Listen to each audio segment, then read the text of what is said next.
Hi, everyone. I hope you're all doing great. Happy Friday. It's Friday. What did you do today? I haven't done much, but I'm here with you now. That's all that matters. So I'm just going to wait for some people to join before we actually get started. And I'd better check that I am streaming to the different platforms. And oh, we've got our first viewer. Where are you from? Hello. Type in the comments where you're from. I'd like to know where you're from. Are you in Egypt? Are you somewhere else? And are you having a good day? So, okay, we're on Facebook. Good. That's all working. Excellent. Excellent. Okay, so do tell me where you're from. And everybody who is watching this after the live stream, it's a recording, so you don't have to comment. You can if you want, but this is being live streamed and you will be able to watch the recording after. So let me just wait a couple of minutes just to let some other people in before we get started. And let me just see. Oops. Okay, I'm still playing around with live stream. Oh, we've got some more viewers. Hello, everybody. Happy Friday. Let me know in the comments where you're from, where you're coming from. And it's great to see you here. Today, we're going to talk about coherence and cohesion. And it's a problem that a lot of students have, actually. They may write good essays, but the coherence and cohesion is faulty for a few reasons, and we're going to look at some of those reasons today. So let's just get started. Hi. Okay, how can we develop how we can develop our ideas? Well, today we're focusing on coherence and cohesion. If I've got time at the end, I can add a little bit about developing ideas, but it might need to be in another live stream, a separate live stream. Thank you for the question. For anybody who doesn't know me, I'm Vanessa Ellen. I run IELTS Prep, IELTS Prep Me, and you can follow me on Facebook if you're coming from Facebook, from YouTube. I'm not on Twitter. I am on TikTok though, and I have actually started a podcast. So if there's anything that you'd like me to just talk about for the podcast, do let me know in the comments. All right, so we're going to get started with, I'm going to share my screen with you. And let me do that. Let me do that. Present slides.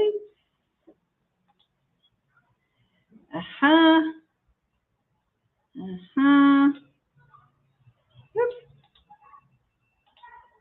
Share screen. There we go. Here we go. By the way, can you all hear me? Because I don't have my headset on today. So can you please just let me know in the chat whether you can clearly hear me? Because if you can't, I shall put on my headphones. Okay, allow.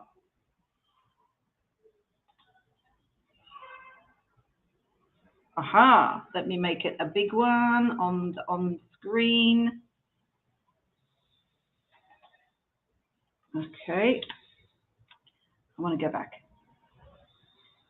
Slideshow. Okay. So, hang on. I can't see.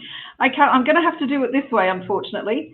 Oh, good, you can hear me. Excellent. Fantastic. That means I don't have to use the headset. It's not very attractive, that red headset. It's good when I'm listening to students, but Now I know I don't need it for speaking only.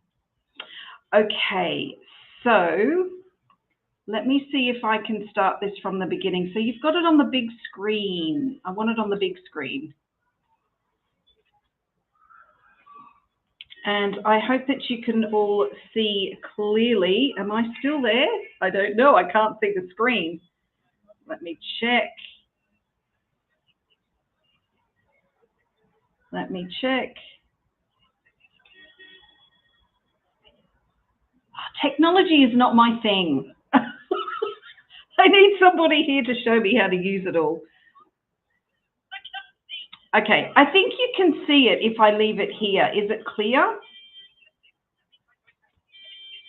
I know the voice is clear, but is it clear to see? Can you read what is on the screen? No, you can't. It's too small.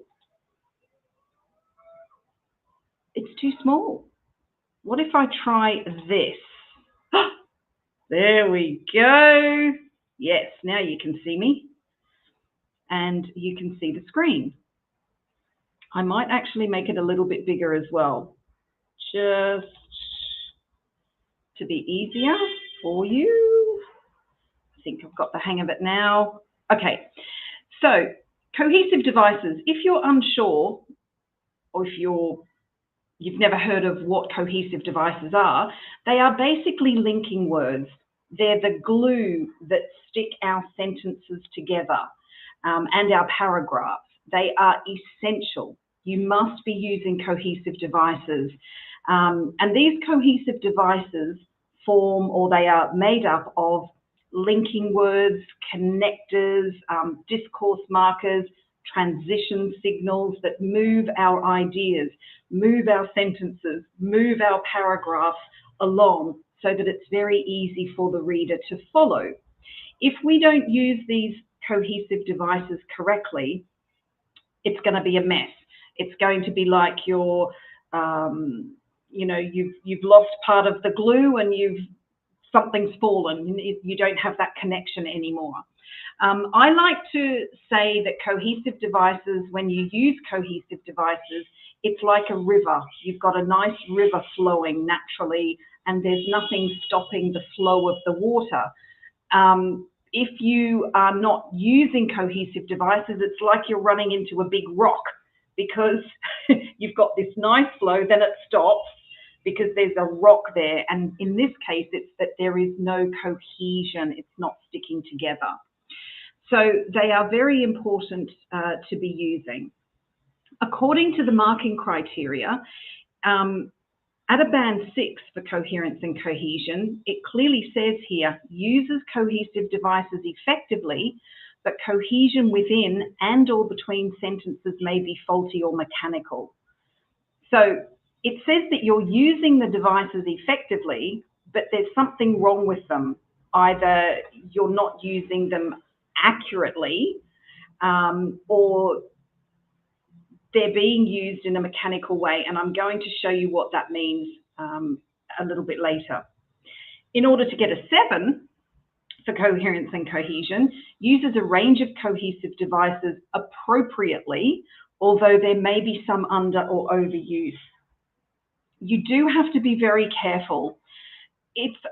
We don't need a cohesive device at the start of every sentence, and that is a big no-no. Do not use a cohesive device at the beginning of every sentence.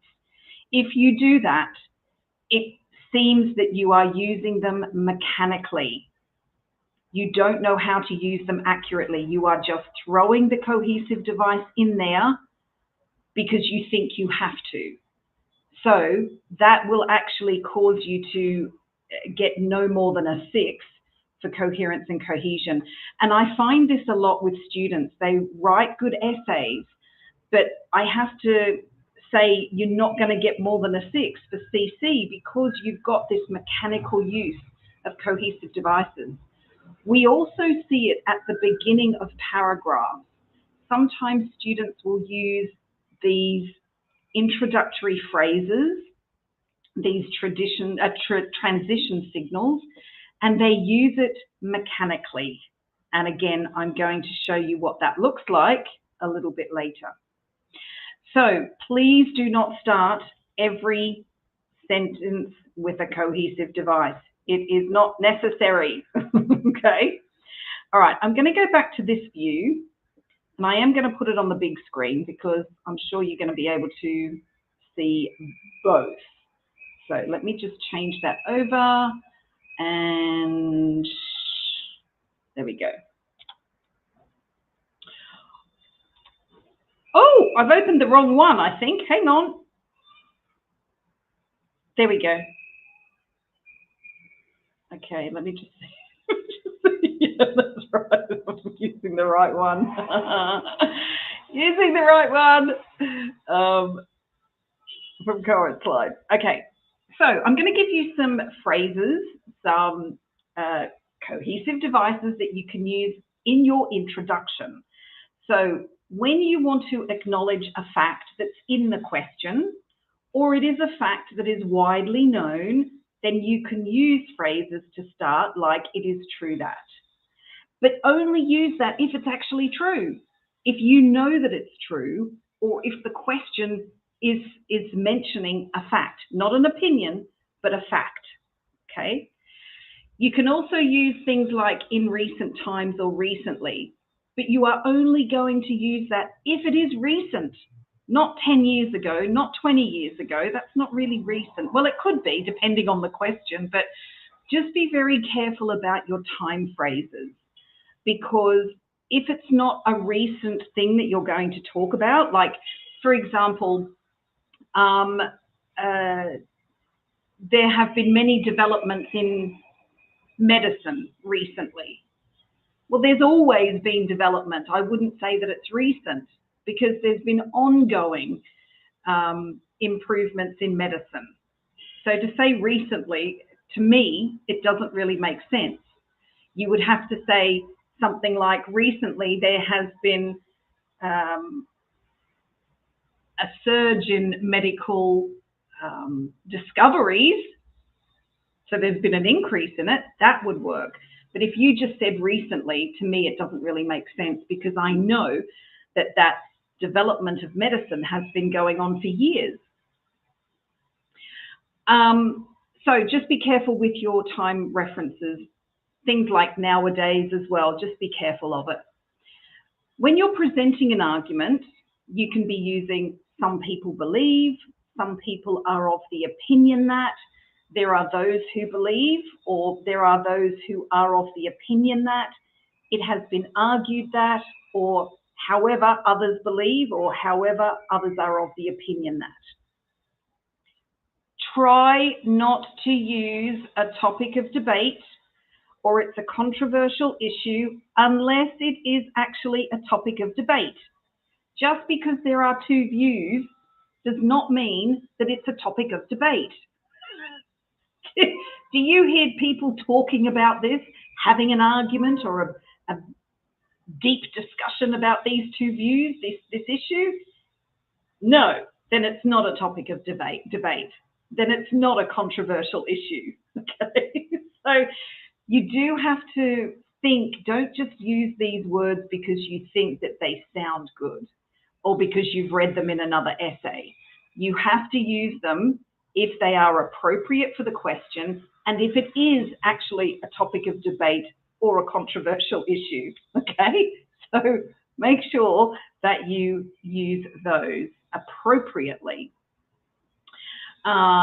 Okay.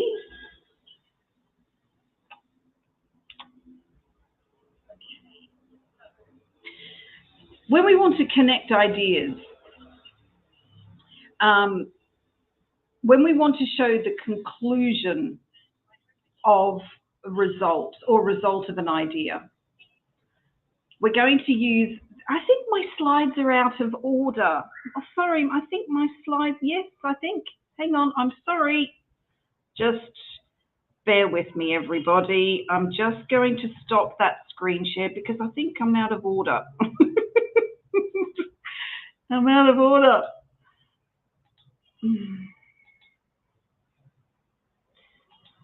Yes, I'm out of order. I shared the wrong screen. That's what I did.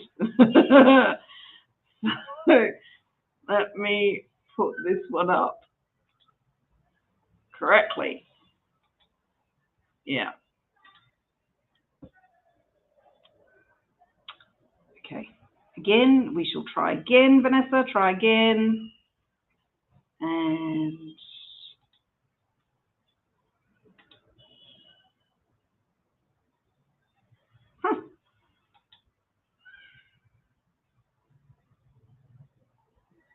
okay. I think I'm just going to have to keep.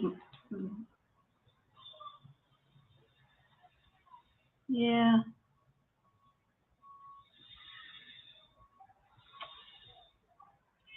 What have I got here? Nope, that's not what I want. I can't get the. I'm sorry. I'm sorry. I want to be able to see the whole screen, but I can't. I'm on the PowerPoint. Okay, so back to where we were. When you want to state your opinion, which is very important that you have to do this in your IELTS essay, you can be using phrases such as, from my point of view. What is that doing? It may sound very simple, but these are phrases, these are cohesive devices that we have to use to show our opinion. Because if you don't use this, then I may not be able to see that it's your opinion, not somebody else's opinion. I want to clearly see your opinion, and that's what they're asking for. So make it easy for the reader, for the examiner, make it easy and use these types of phrases. It's better to be safe than sorry. Don't try to be too clever, okay? I know a lot of students try to change the phrases that they use so that they're very high level, but they make mistakes with it. And the rest of the essay is not written at that same level. So my advice is to keep it simple. Unless you are a student who is at the 8 level or 9 level, if you are at a C2 level, then you can be using slightly different language, but the majority of students are not. So my advice is just to keep it simple. Even when I'm writing an essay, I will use this language. I don't need to try and sound super sophisticated just to show my opinion. Keep it clear, keep it simple, and keep it accurate. So from my point of view, you could use I'm convinced that, in my opinion, it is my belief. And also don't forget that when you have a question that is asking to what extent do you agree or disagree, then add these adverbs in there. I strongly, completely, utterly, entirely, wholeheartedly agree or disagree. Okay. If you're going to write a balanced approach, which I do not advise, okay, it's very difficult to maintain balance. Again, it takes a high level of writing to be able to write a balanced view without messing up your opinion. But if you did want to try it, you could say, I neither agree nor disagree, or I partially agree or I partially disagree, but I neither agree nor disagree can also work. All right, so if you want to give reasons for your view, which you should, you do need to be saying why you think something is, why this idea is appropriate. So you're going to use language such as, this is because, this transitions, this, as for the reader, this transitions, it gives a nice flow because you've introduced the idea, now you're going to say why. So it's a nice slide into the explanation. This is because, the reasons for this are, this is due to, this is on account of. We need to see these nice linking words that make it smooth. When we are giving examples, for instance, for example, a typical example, if it is typical, if it's, a common sort of example, a typical example, such as, a prime example is, this can be seen, and to illustrate. Now, A lot of students will just use these at the beginning of a sentence. No, show variety. Maybe in one paragraph, you can have it at the beginning of the sentence, but then in the second paragraph, you will change the position of it. So you could say these phrases, for example, do not have to begin the sentence. So you can place it in different positions. Okay, you don't have to have it at the beginning of every sentence. That's very important. If you are going to use it like this, make sure that you have a comma either side. Okay, that's important. All right. Now, sometimes we want to emphasize important points. We want the reader to really pay attention to what we're saying, that this point is important. And we can do this by using words like obviously, in fact, in particular or particularly, especially, not specially. Not specially, that's something different. You're going to be using especially or mainly. So if we have a look at these examples here, obviously pollution cannot be eradicated overnight, which is why governments should develop long-term plans to overcome this issue. It's obvious, isn't it? It's obvious that pollution cannot be stopped overnight. We cannot just get rid of all pollution in one night. It's impossible. So I can use obviously here because it is obvious. It's very obvious that pollution cannot be eradicated overnight.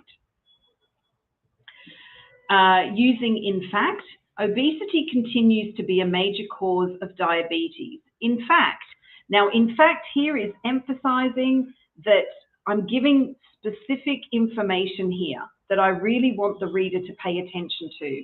I'm highlighting it. So in fact, it is believed that 1 in 10 type 2 diabetics have a BMI greater than 25. I don't know if that's true or not. I just made it up. Could be believable, I don't know.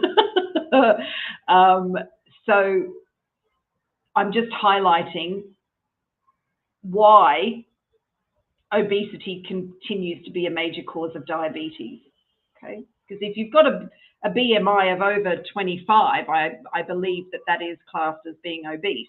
So, in particular or particularly, working from home is becoming the preferred choice for many, particularly working mothers. So I'm emphasizing that I'm talking about the preferred choice for many people, but in particular, working mothers. And then I may go on to say why working mothers prefer to work from home. Especially children, especially teenagers, and note if you can see that, there's the comma either side. Children, especially teenagers. So I want you to think as the reader that I'm really focusing on teenagers here. I think it's more important for teenagers, okay?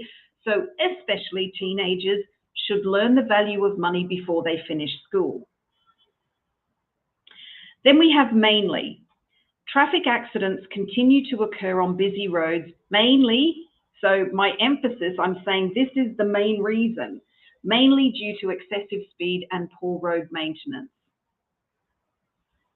So emphasizing your ideas, your points, your reasoning is very important to give a strong position, to show that strong position as well, or to just show the strong development of your ideas, okay? It all comes, you know, task response and coherence and cohesion are very closely linked, because if you're not using cohesive devices, how are you developing your ideas? And vice versa. When you develop your ideas, you've got to have these cohesive devices for it to make sense so that we can easily read it. So, you know, in order to develop your ideas, try to think about the cohesive devices that you're going to use, and that may also help you to come up with further ideas if you think about the cohesive devices that you're using. All right. Now, I'm going to move on to this is also grammar, by the way, but it's also a part of cohesion. Because if you're not using these conjunctions correctly, then that can cause a problem for coherence and cohesion. A lot of students don't understand how we use these conjunctions in the correct manner, in the correct way. So that's what I'd like to have a look at now. So we've got although, though, and even though. These are all used to show contrast. These are subordinate conjunctions, and they're used to join two clauses together. You don't need to understand that they're subordinate conjunctions. Native speakers don't even know what those things are. We just know how to use them. So you don't always need to know the term or what do we call these. But you have to understand how we use them. That's the most important thing. So we use them to join two clauses together. If we have a look at, these are all exactly the same sentences. We're just changing the conjunction here. Although punishing criminals is essential, not all offenders should serve jail time. So I'm saying, yeah, punishing criminals is essential, but they all shouldn't go to jail. Though punishing criminals is essential, not all offenders should serve jail time. I'm just using exactly the same. They function in the same way. These three words all function in the same way.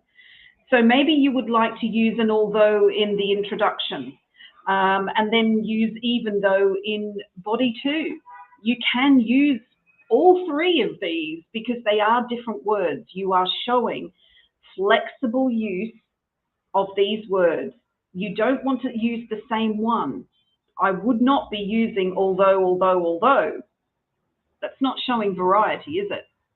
No.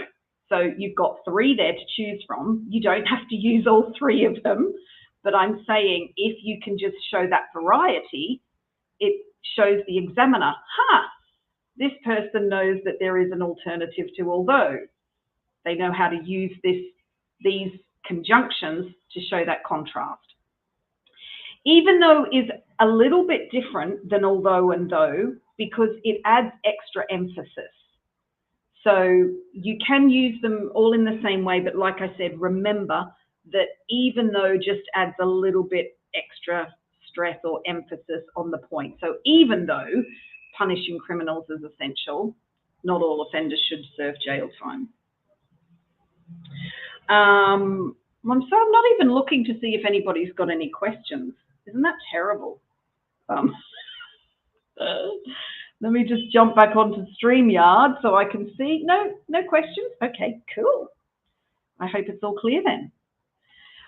All right, so there are different ways, different positions that we can put these conjunctions. We can either put it at the beginning of the sentence, like we just saw, or we can put it in the middle of the 2 clauses. And we would actually swap the clauses over. If we're going to put it in the middle, we swap it over. So here we've got, like we just saw, we've got although at the beginning of the sentence. Although punishing criminals is essential, not all offenders should serve jail time. Now, if I wanted to swap it, and remember here also that when you're putting it at the beginning of a sentence, you will have a comma to separate the 2 clauses, okay? Do not put a comma after although. I see this with students in their essays many, many times. They will put a comma after although. No. It doesn't have a comma. You will put the comma after the first clause. If it's at the beginning, if although, or even though is at the beginning.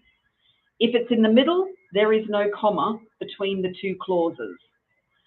So if I'm going to swap them over and say not all offenders should serve jail time, although punishing criminals is essential. Okay, so I've got the 2 contrasting. One's going to be a positive and one's going to be a negative. What's the positive here? it's essential to punish criminals. They should be. But the negative here, not all offenders should serve jail time. Same here, not all offenders should serve jail time. The positive, punishing criminals is essential. So remember that when you're using although, though, or even though. Another very popular conjunction, cohesive device to use, however. And however is used to separate two independent clauses which, again, show contrast or contradiction. People today are more environmentally conscious. However, they still continue to pollute rivers and seas.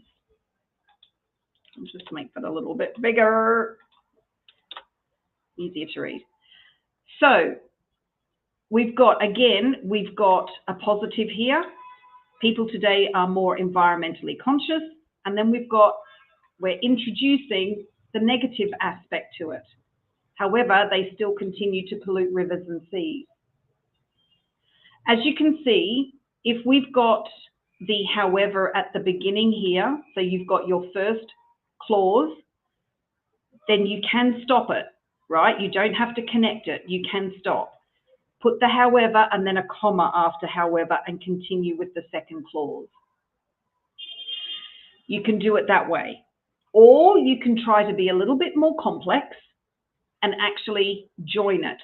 So you will join with a semicolon after the first clause, however, and then a comma. You must use the semicolon, however, comma to separate the two clauses, okay? So these sentences say exactly the same thing.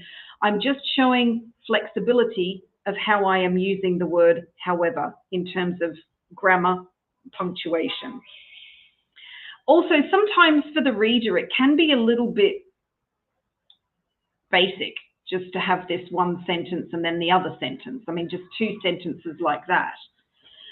So, but sometimes at the same time, it may be necessary to have just one single sentence there and then start however, like we have here. It really does depend on what you're saying. But again, you can show variety. Maybe at one point you're going to use it in this form, and then in another point, another sentence, another area of the essay, maybe you're going to use it in this form. So it's all about being flexible and showing variety. There is also another way here. People today are more environmentally conscious. They, comma, however, comma, still continue to pollute rivers and seas. So this is the third way that we can use it.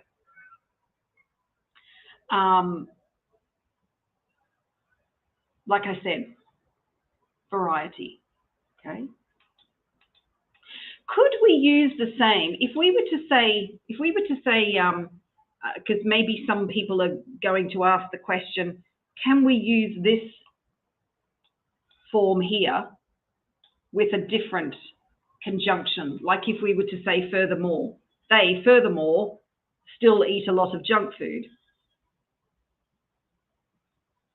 People, furthermore, still eat, no, doesn't really work for me. Doesn't work at all for me. But you can use it with however. All right, talking about furthermore. Furthermore is used to introduce additional information.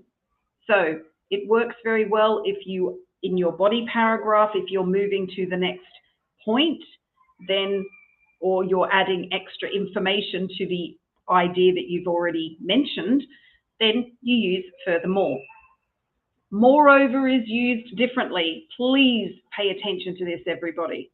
Moreover is not used in the same way as furthermore. It is, but there's a little bit extra to moreover. Moreover means that something is more important, more serious than what you just said. So remember, moreover equals more. Furthermore just means further information, but moreover is like more important or serious information. So let's have a look at these two examples. Traffic congestion is a major issue for many large cities because it stops the flow of goods and often causes drivers to be late. Furthermore, it increases air pollution due to the extra exhaust every vehicle emits while in a traffic jam. So here, I'm still talking about traffic congestion, but I've just said that furthermore, it, referring to traffic congestion, increases air pollution. So I'm still talking about traffic congestion. I'm using furthermore to give that extra information about traffic congestion, okay? Moreover, obesity can cause high blood pressure. Moreover, it often leads to an increased risk of heart disease. So what's more serious? Is high blood pressure or heart disease more serious? Well, in my opinion, I'm not a doctor, but in my opinion, heart disease is more serious than high blood pressure. Can we connect these two clauses together like we saw with the semicolon, moreover, comma? Yes, you can. Yes, you can. All right. So please remember that with moreover, because most students use moreover like furthermore, and it doesn't work. All right, while and whereas. Now, both of these are used to show contrast and can be used instead of although. I should have actually put this slide after although, shouldn't I?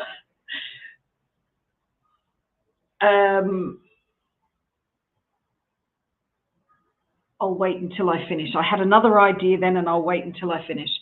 Okay, so while is usually placed at the beginning of the first clause, and you're going to place a comma between the two clauses. Okay, so we will usually put it at the beginning.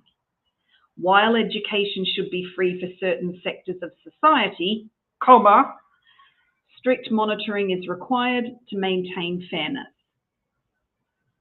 Whereas can go in the middle, and it can go at the beginning. Let's have a look just before we move on to whereas. If we were to put this clause first, or education should be free for certain sectors of society, while strict monitoring is required to maintain fairness. Does that really work? Does it sound as good? No. Strict monitoring is required to maintain fairness, while education should be free. No, it doesn't work. So there could be times when you can use while in the middle of the, at the beginning of the second clause, so in the middle. But like I said, we usually place it at the beginning. All right, education should be free for low-income families, comma, whereas middle-income and affluent families should pay to have their children educated. Whereas education should be free for low-income families, comma, middle-income and affluent families should pay to have their children educated. So, variety.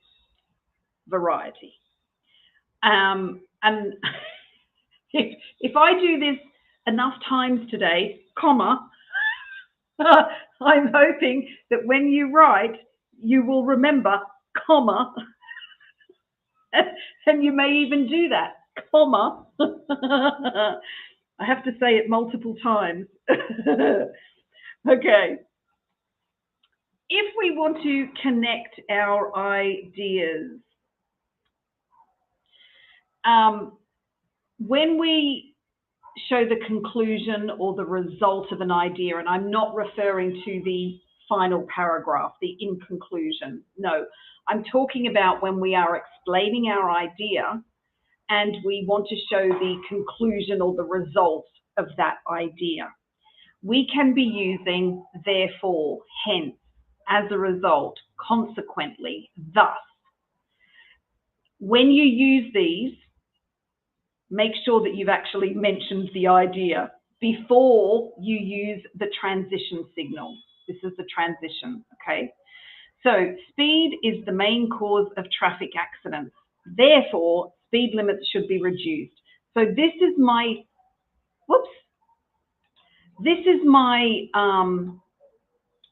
basically that's the result. That's the conclusion that I'm coming to about the point that I'm making about speed. So speed is the main cause of traffic accidents. What do I think the result of what should happen? What is the result? The conclusion of my idea is that speed limits should be reduced. And again, the same way like we saw, however, you can put the two clauses together. Speed is the main cause of traffic accidents, semicolon, therefore, comma, speed limits should be reduced. Or we can do it like the third option, speed is the main cause of traffic accidents, speed limits, comma, therefore, comma, should be reduced.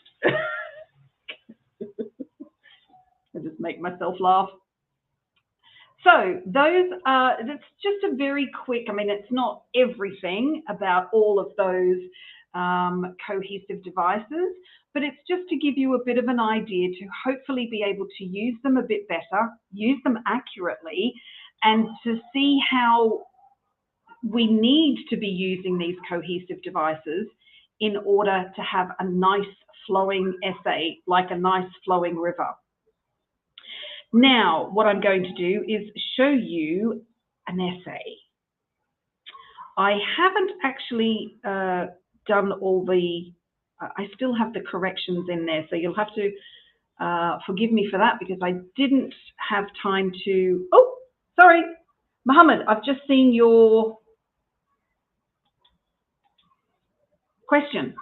I can put it on the screen, Mohammed. Oh, and Mohammed, you're on YouTube. Thank you for joining me from YouTube. Woohoo!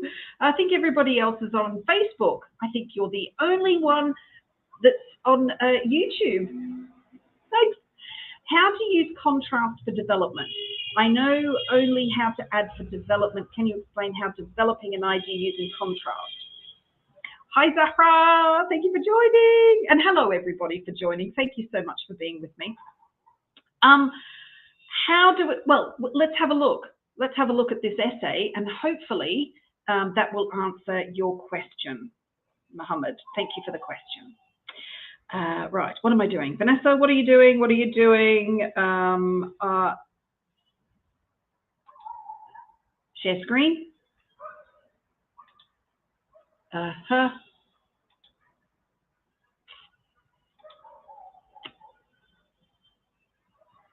Okay. What happened there? That's not good, Vanessa. Oh no, hang on.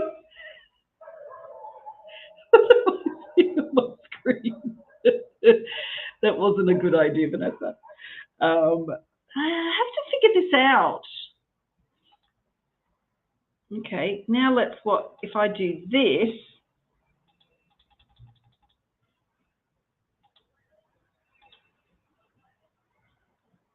that didn't change anything. Huh. We go again. One day I will figure it all out. Huh.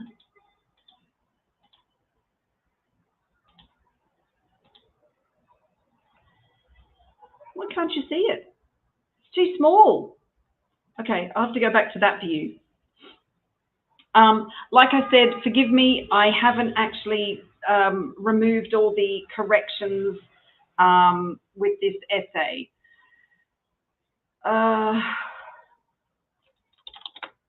Okay, so this is the question. Some people support the death penalty for those who commit violent crimes. Others say that capital punishment is the death penalty, is unacceptable in contemporary society. Describe, and actually this is misworded, the advantage, and I believe that the question was the advantages and disadvantages And just the student incorrectly wrote the question. All right, I'm not going to go into the development, the ideas, the mistakes. I just want to focus on the coherence and cohesion. So looking at the cohesive devices and how they have used those, how the student has used them to develop the ideas, okay? But I'm not going to be talking about the ideas themselves or anything to do with task response, lexical resource, or grammatical range and accuracy. We're only focusing on coherence and cohesion. All right, capital punishment is the toughest penalty in the letter of law. Although, so here we've got our first one. What is this telling us? Already, right at the beginning, I know from the word although that there is going to be some contrast being spoken about, okay? So although this punishment has proponents who believe it acts as a deterrent and provides retribution, others, okay, so here's this one side and here's the other side, others oppose this penalty due to the fact that it is a reversible and sometimes that should be is irreversible and sometimes it is biased against certain community groups. I wholeheartedly, see, wholeheartedly stand behind the existence. Stand behind the existence is not correct, but let's just forget about that. Of the death penalty as an option for punishment of some violent crimes. It's very wordy. Like I said, I'm not going to focus on lexical resource. On the one hand, now this is what I wanted to point out in terms of mechanical use of some of the introductory phrases that are used. This question is asking about the advantages and the disadvantages of the death penalty. There's no two views here. Yeah, there are two groups here. Some say that it's the death, go for the death penalty, others say no. But the question is actually asking, describe the advantages and disadvantages of the death penalty. It's not asking you to discuss both views and give your opinion. It's asking for the advantages and disadvantages. So many times, students will just use these phrases, these introductory phrases, these transition signals on the one hand, and on the other hand, they use them for all the essays that they do. No. For me personally, this is just a personal choice, I would not be using these in this question. Describe or talk about the advantages and disadvantages. I may want to use one on the one hand, but I personally don't think it's necessary. And like I said, sometimes when students just think, oh, I know how to write on the one hand, on the other hand, so I'll use it, it doesn't work. Sometimes we don't even need one of those introductory phrases, one of those set ones. You could even start the paragraph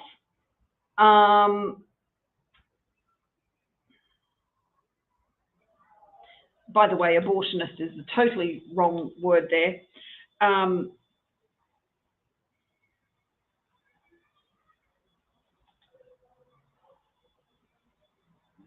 You could even start with some people believe. I don't like this question, to be honest.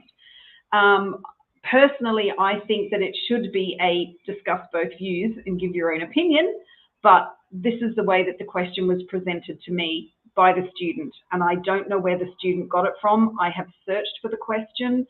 I haven't been able to find it on many reliable sites to see whether it is an actual IELTS question or whether it's just been created by a teacher. I don't know. But anyway, my point is just be careful. You don't have to use this particular phrase for every essay, okay? But let's carry on. So, contend that execution is a draconian punishment for modern societies which is irreversible and can sometimes be discriminating. Regarding irreversibility, so what the writer has done here is she's now introducing that it's irreversible, okay? She's telling the reader that she's now going to talk about it being irreversible. So you can also start in that way, regarding something, to show this is the point that I'm going to start talking about, if you've already mentioned the point previously, okay? Owing to the fact that capital punishment is permanent, it cannot be reversed after the execution. Consequently, here is another cohesive device. I'm going to highlight the cohesive devices here, just so that you can clearly see them. Consequently, so what is that being used as? The result of something. So it can't be taken back after execution and the person's dead. They cannot reverse that. They cannot reverse and bring the person back to life if they are found to be innocent.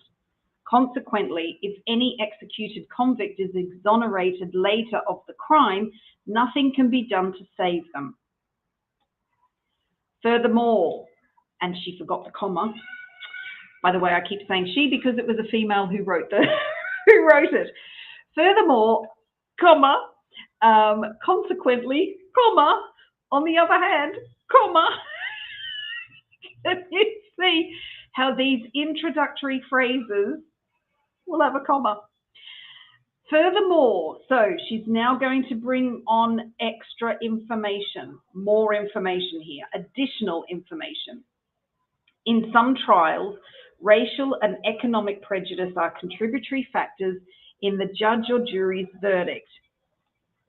Therefore, we've got another one here. What's happening there? Therefore is now being used to show a result of this racial and economic prejudice. Therefore, judiciary systems cannot be completely trusted with the souls of citizens or dealt with as an impeccable system. Again, forget about the wording. So it's hard to follow. Maybe it's hard for many people to follow, but basically we've got some, let me read it again. Furthermore, in some trials, racial and economic prejudice are contributory factors in the judge or jury's verdict. Therefore, judiciary systems cannot be completely trusted with the souls of citizens or dealt with as an impeccable system. So this refers back to the point that it is a bad thing, you know, that it's a disadvantage. The other reason why, sorry, I just want to jump back up here. Another reason why saying on the one hand is not 100% clear that this is going to talk about the disadvantages. Remember that your topic sentence, I spoke about it in last week's video about the importance of a clear topic sentence.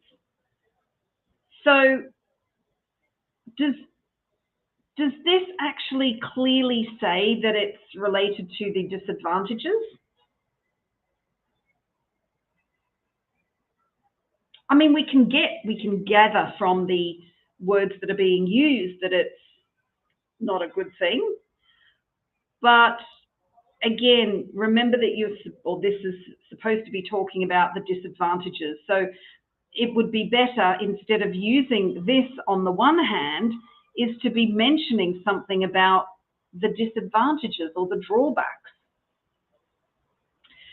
Okay, here we've got another one. To illustrate, poor black suspects have a 70% higher possibility to get the death penalty for felonies that they did not commit more than their white counterparts because of racism towards black members of society. So this example does actually connect because it's talking about the racial prejudice. As you can see that the writer has used to illustrate here at the beginning of the sentence. Now, looking at this paragraph, 1, 2, 3, 4, 5, 6. 6 cohesive devices there, and 5 of them are at the beginning of every sentence.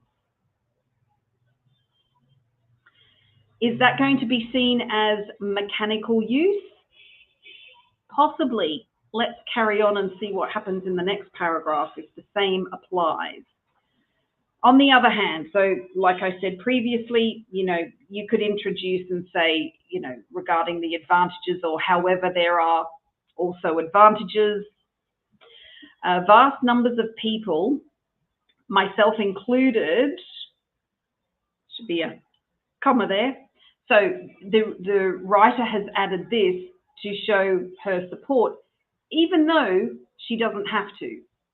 It's just saying describe the advantages and disadvantages. It's not asking for an opinion, but she decided to put it. That's okay. Myself included, advocate for the death penalty. See, here she's like giving her opinion.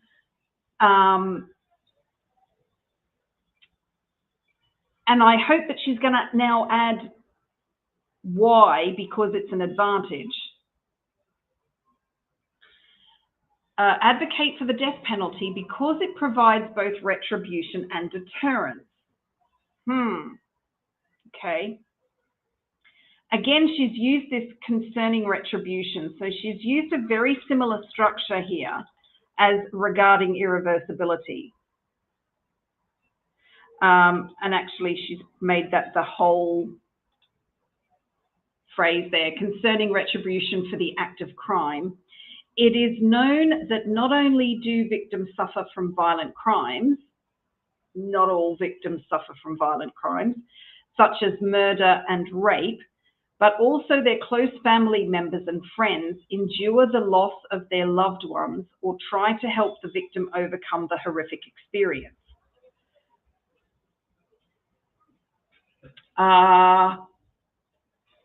Okay, I'm unsure how that all connects. How does that connect? This is where I need the cohesive devices. Mohammed, this goes back to your question. How can you use them to develop? Well, I need to understand why she's written that. I don't understand how it connects. It hasn't given me a full explanation of why that's an advantage. So let's go back and read that again. Concerning retribution for the act of crime, it is known that not only do victims suffer from violent crimes such as murder and rape, but also their close family members and friends endure the loss or have to endure the loss of their loved ones or try to help the victim overcome the horrific experience. As a result, now, hopefully it's going to make sense to me now. As a result, agony can be alleviated by putting convicted offenders on death row. Yes, but why? I would have liked some more development there. Moreover, execution provides deterrence for potential criminals. How? If anybody has never seen if you don't know how to use supposing here is asking the writer to imagine the situation. It's an alternative to if, but it makes you really think about the idea that's coming. So supposing there was no death penalty, there would be a substantial increase in serious crime rates as criminals would not be as deterred by a lengthy prison sentence as they would be with the possibility of facing death. So we've got the connection here. I forgot to highlight that. We've got the connection here of the explanation of the deterrence. Why execution? Why the death penalty? why killing criminals is a good thing. Like I said, in terms of task response, I don't think that this paragraph has been sufficiently developed or clearly developed, but like I said, we're looking at the coherence and cohesion. So again, we've got 1, 2, 3, 4, 5. We've got 5 cohesive devices. So in these 2 paragraphs, we've got, I don't know why I've got tolerate highlighted there. We've got 11 cohesive devices being used. It's a lot. It's too much. Which ones could we actually get rid of? I think, well, we've spoken about these 2, so I won't mention that again. Regarding irreversibility, that is necessary. We need that there because I need to know which one is being introduced. Okay. Is it irreversible or discriminating that she's going to start talking about? So this one is necessary. Regarding irreversibility, owing to the blah, blah, blah, it cannot be reversed after the execution. Could we get rid of that one? We could. If any executed convict is exonerated later of the crime, nothing can be done to save them. Yeah. Furthermore is necessary here because it indicates that I'm now going to, or a new point is being introduced or additional information is being introduced. So I need that one.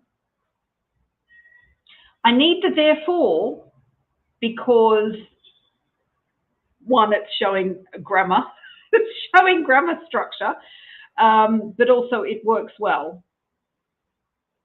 What about the to illustrate? We still could use it, but could we use it somewhere else? Yeah, we could. We could put it here. Poor black suspects. I wouldn't say to illustrate there. I would be using, for example, if we were going to use it in the after here. So let's see how that reads from here. Therefore, judiciary systems cannot be completely trusted with the souls of citizens or dealt with as an impeccable system. Poor black suspects, for example, have a 70% higher possibility, blah, blah, blah. So we've removed one and we've just changed the order of the other. So it doesn't look mechanical. Let's look at the second paragraph. Again, we need this because 2 ideas have been introduced, retribution and deterrence. So I want to know which one she's going to talk about. I'm not quite sure why she decided to put them around the other way. For me, it would be logical. You said retribution, so I would want to... Oh, no, she has. Don't worry. I'm seeing things that aren't there. Okay, so concerning retribution for the crime, yes, we need that. As a result, I think we need that as well. Let's see what that would read like if we didn't have that. So it's a very long sentence, actually. Concerning retribution for the act of crime, it is known that not only do victims suffer from violent crimes such as murder and rape, but also their close family members and friends must endure the loss of their loved ones or try to help the victim overcome the horrific experience. Like I said, we would need some extension there. We could actually remove that and start with this agony or this hardship. Agony is not the right word, but let's just, this hardship can be alleviated by putting convicted offenders on death row. So it would work without the as a result. Moreover, we would need, if it's a more important point. So that's really up to the writer to decide. This one here is very close, retribution and deterrence. So giving punishment to the person, or killing the person because they killed or hurt someone else, is retribution. Deterrence is you're deterring them from doing it. So just the idea that they may get the death penalty is enough to stop the crime happening. It's a deterrent. So which one is more important or more serious? Retribution or deterrence? I don't know. I think they're pretty much the same.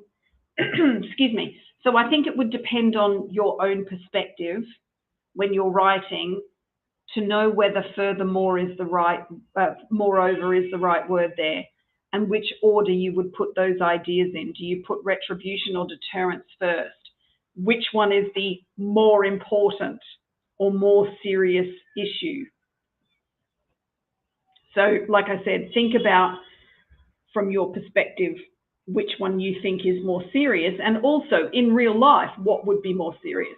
These two are very closely connected, so I don't think there's an issue with putting the deterrent second. So we do need the moreover here. And I do think that the supposing works as well. Again, it's showing variety of language. It's showing alternative to the if conditional. So moreover, execution provides deterrence for potential criminals. There would be a substantial increase in serious crime. See, I think it needs one, because if we removed that altogether, it's just lacking a bit of punch. So I would leave that. So basically, we've removed the as a result, we've moved the consequently, removed, and we have changed the position of the to illustrate. So now the essay looks like, those body paragraphs, they don't look as mechanical as they did previously. Okay. In conclusion, now we do need this important signpost to say that you are coming to the end of your essay. You can say, to sum up, I write in conclusion, I think it's clear, it's easy, simple. Despite the fact that the death penalty is, that's an incorrect word, unrectified, an irreversible punishment, and some judges can discriminate against certain suspects based on race or financial status, from a personal perspective, this punishment still provides greater deterrence and retribution for victims and their loved ones. See, this conclusion, it doesn't really say that there are the advantages and disadvantages. It's showing the position about which of the two views are being talked about. So this is why, just be careful when you get questions that you're actually just talking about what it's asking you to do, the advantages, disadvantages, not discuss the two views. Okay. So basically, that is a way that we need to be looking at our cohesive devices. In order so that we don't use them mechanically, you have to have an understanding of how they are used so that they do not become faulty. Your sentences do not become faulty. If you have, let's say, for example, that we changed this furthermore into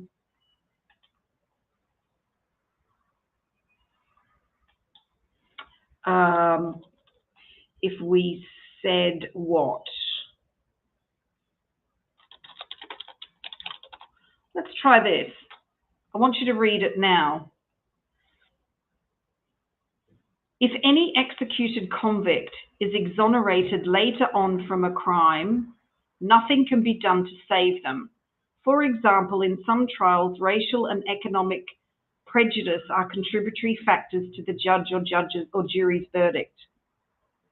It doesn't make sense. It doesn't make sense at all. I'm not giving an example. I'm introducing a different point. So if the writer was to have said, for example, or thus, or therefore, any of those, it's not going to work. We've lost cohesion, coherence and cohesion, because it doesn't make sense. The linking is lost because they have different functions. Furthermore is giving new information, additional information. For example, is giving an example. Therefore and thus are showing a conclusion. So they have different functions. So if we use the wrong one, it's going to be a problem for your coherence and cohesion. It will be creating a faulty sentence. So look, when it comes to the band descriptors, it will say that cohesion may be faulty. Yeah, it's faulty because it doesn't make sense now, okay? So just be careful that you do understand how to use these cohesive devices, these linking words, the discourse markers, all of them, the transition signals.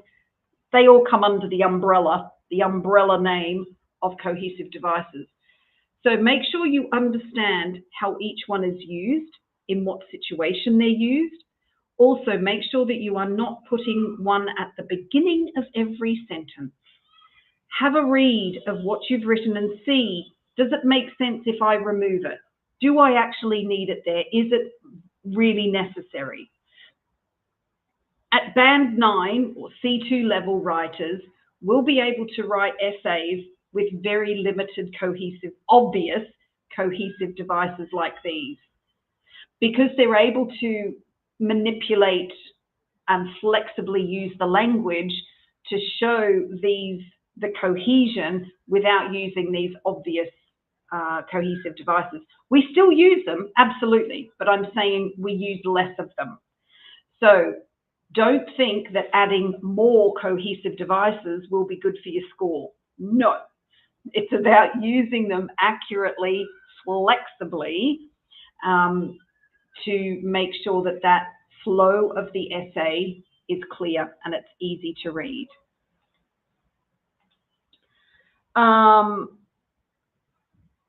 Okay, I'm just looking at the questions.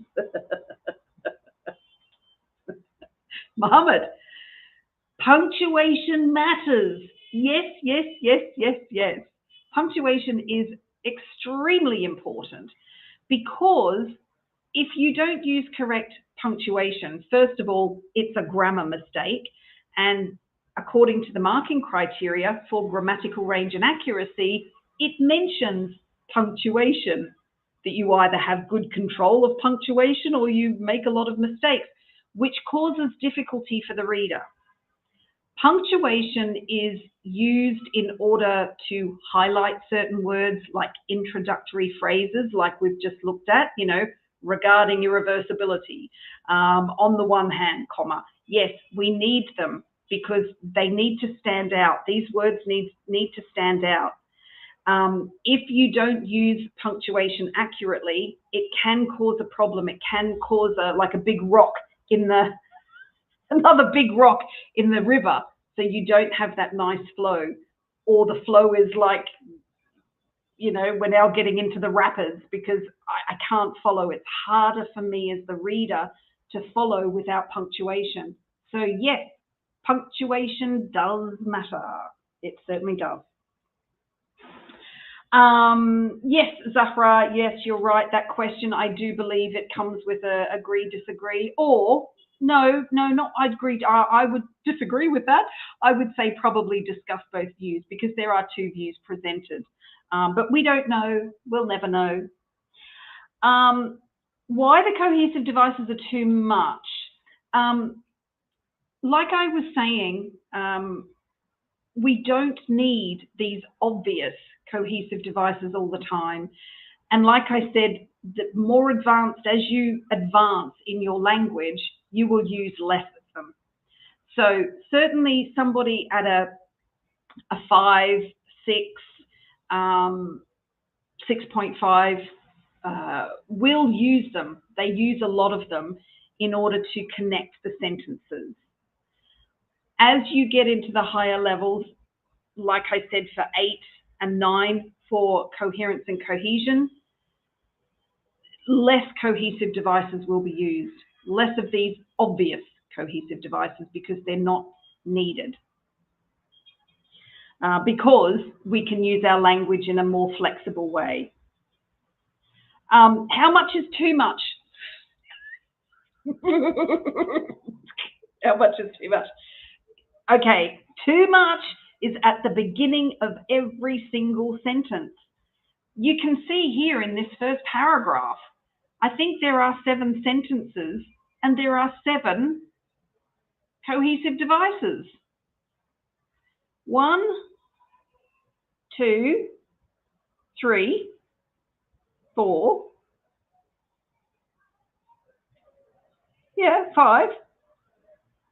Yeah, 5 sentences. Sorry, 5 sentences. 5 sentences, 6 cohesive devices. It's too much. You do not need one for every sentence. Oh, Mohammed, this is a very good question. Thank you for asking this. What is better to connect 2 sentences? Besides, or further, or in addition to? I would say in addition to, or in addition. Besides, for me, I don't encourage using the word besides, or besides that. For me, it's just a little bit too informal for my liking. I don't use it. It's not going to be wrong as such, but I don't think it's the best.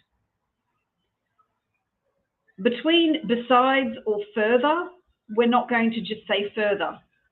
So for example, in this paragraph here, furthermore in some trials, we wouldn't write further in some trials. Further in some trials, no. No, probably not. In true academic writing, they will use furthermore.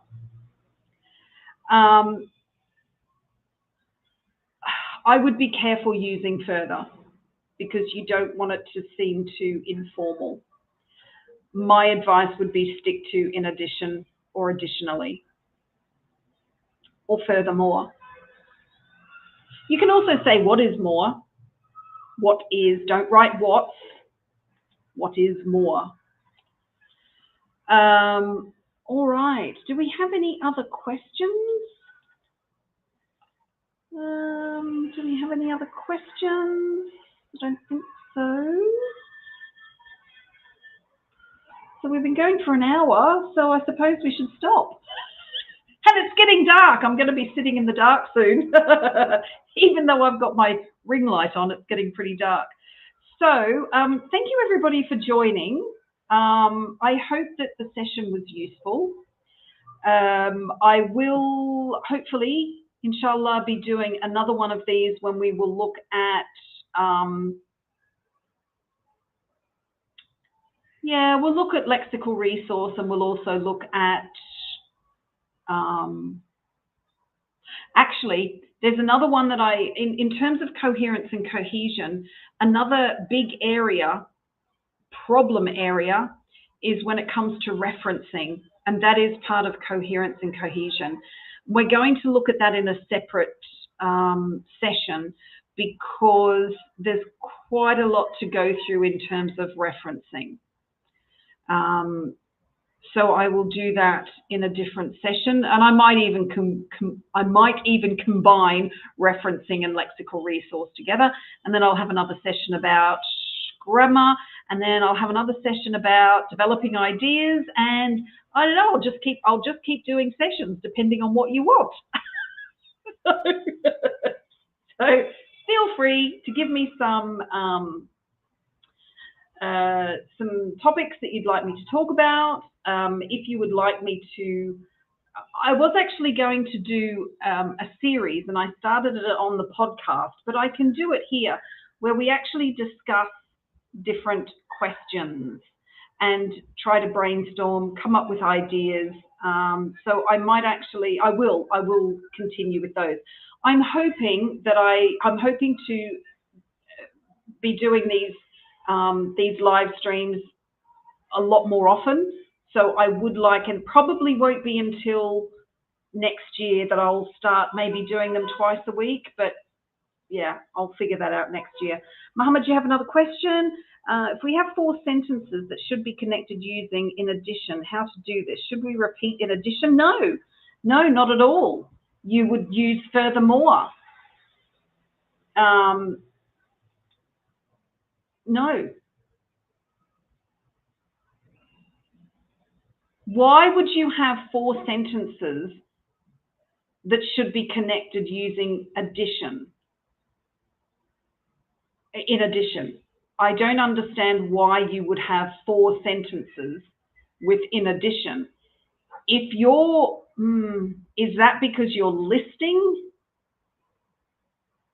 Maybe you would do that if you were listing something, but that is not a good approach. So if you were thinking like of the advantages, you know, you introduce the first advantage, in addition, then you talk about the second advantage, in addition, the third advantage, in addition, the fourth advantage. No. And you don't have to put all of those ideas, all of those things. Don't list in that way. No. Yeah, we don't list. We don't list. No listing. No listing. Listing is not showing true development of an idea. When you introduce an advantage, you have to say why it's an advantage. Why? There's no need to be putting, you're welcome, Mohammed. There's no need to be putting 4 advantages in a paragraph. It's much better if you put 2 advantages or disadvantages and develop both of those to show the extension, to explain why is it an advantage, how does it help, or why is it a disadvantage, why is it bad, what results does that have? So no, there should be no reason for you to have or the need to use 4 in additions. But you could say in addition, furthermore, what is more, one more advantage is, another advantage is. So there you've got 4 different options there, but don't do it. Don't do it. It's not good. Certainly if you're aiming for a 7 in overall in your essay, don't do that. They don't like that. All right, everybody. So thank you very much for joining me today. I hope you all have a lovely evening. Wherever you are, enjoy the rest of your day and keep on practicing. Like I said, just follow me on the Facebook, YouTube. Where else am I? I'm on Instagram, but I never post on Instagram. And also TikTok. Oh, and Podbean, the podcast. Yes, it's the IELTS Prep Me podcast. So you can follow me there. Thanks again, everybody. Have a great day, and I shall see you in the next session.